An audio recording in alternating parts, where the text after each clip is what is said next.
Do you think about, as an artist, as a director, as a writer, do you think about the relationship that you have with your audience and your community?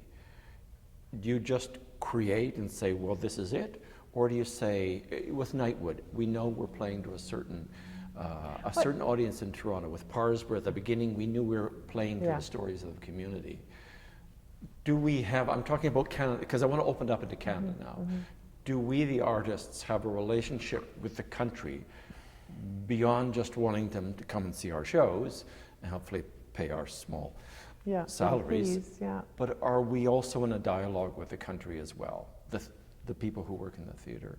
Oh, I think so. I mean, I think that we all start, wanting people just to see our shows. But I think I'm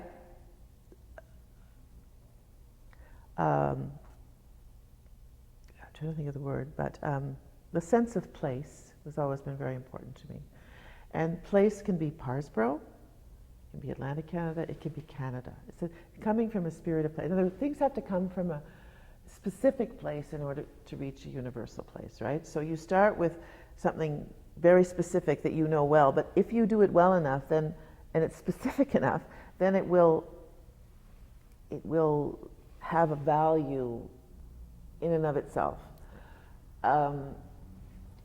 Do we think about the audience? Yes, but only, I think it's the safest way to think about the audience is what excites me and why, and are those things, are those resonances out there? And then I do the best job I can on it, and I think people will come because this is something that I believe anyway is a significant thing to do. Like Consecrated Ground, for example, at Eastern Front, just to jump ahead. We did George Boyd's Consecrated Ground, which was a play about Africville. Beautiful play, actually. It should be remounted.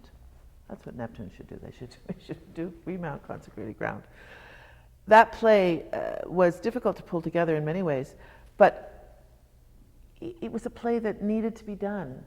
It was a play that the part of that, our city, that the story of Africville has still not been resolved.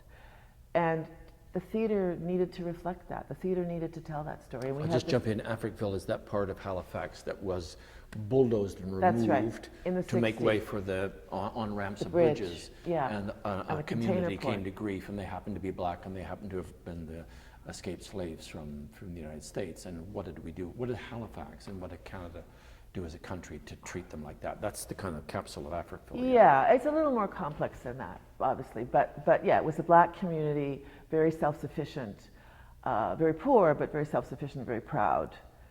And instead of giving them the services that everybody else had, like water and sewer and all the rest of it, they put the dump there. Or they just kept making it worse and worse and worse. And then they wanted the bridge and said, well, you guys, we'll give you something better, right? We'll give you nice low rises on Gottingen Street there. And paid people, $500 and took them out in garbage trucks. So it was a real bad scene. You have to understand in the context of the 60s, this was not unusual. This was something this was called urban renewal, and people shouldn't be living in those shanty towns. Ooh.